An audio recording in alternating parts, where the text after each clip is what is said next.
Saudara, belum lagi Indonesia melalui hantaman gelombang COVID-19 varian Omikron. Virus yang super canggih ini kembali bermutasi. Virus subvarian Omikron yakni BA2 yang dijuluki Son of Omicron. Kini penyebarannya meningkat di Inggris, Jerman, dan Denmark. Ternyata sudah ditemukan di Indonesia. Gelombang COVID-19 varian Omikron belum lagi berlalu.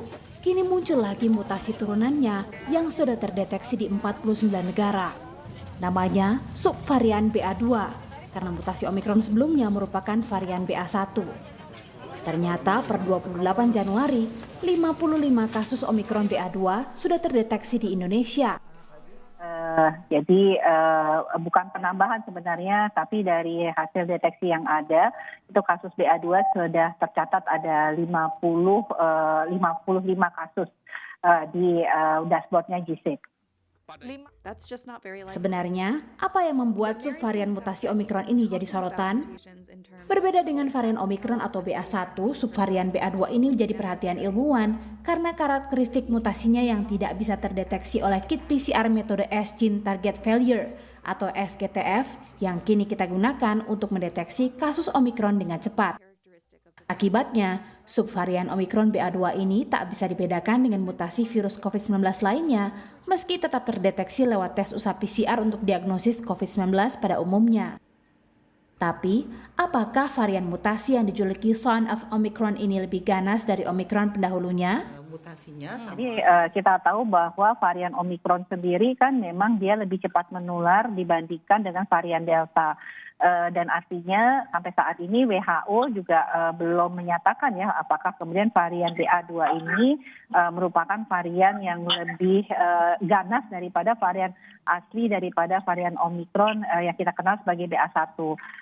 Sampai saat ini bahwa varian BA2 ini hanya terkait tentang bagaimana dia kemudian tidak bisa dideteksi ya dengan SGTF yang tadinya SGTF ini kan bisa merupakan salah satu alternatif kita untuk melakukan percepatan untuk mendeteksi varian Omikron. Per 28 Januari, kasus COVID-19 melonjak hingga hampir 10.000 kasus dalam sehari.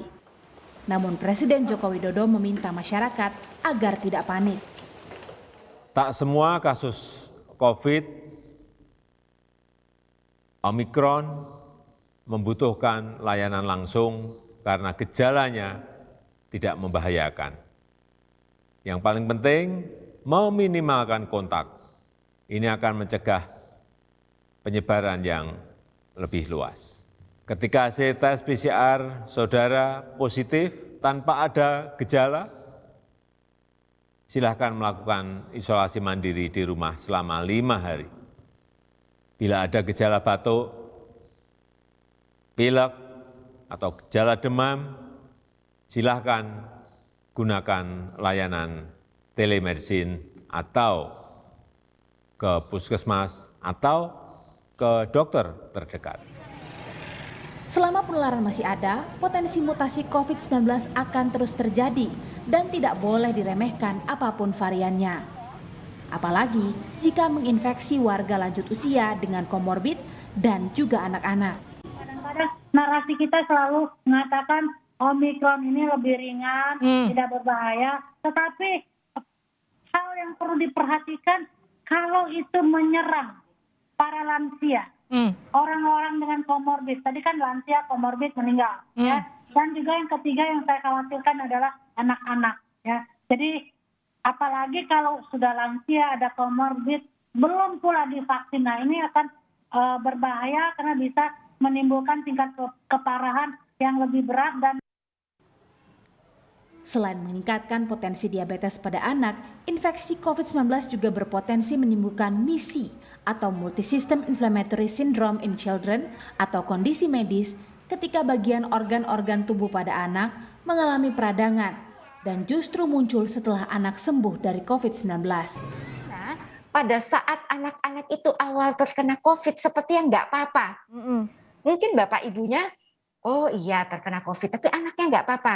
Hanya next 2-6 minggu kemudian atau bulan depannya, tiba-tiba anak itu kok ada demam tinggi masuk dengan kondisi shock.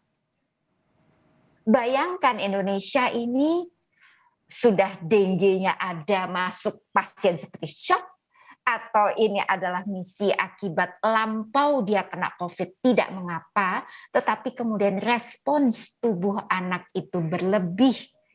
Jadi seperti respons imun yang terlambat tetapi berlebihan sehingga mampu membuat kondisi berat sampai fatal. Itu adalah misi bisa terjadi, sangat bisa terjadi pada anak.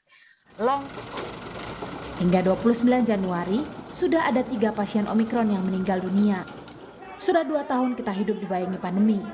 Tak ada cara lain untuk mencegah penularan COVID-19 selain vaksinasi disertai disiplin mematuhi protokol kesehatan. Tim Liputan, Kompas TV.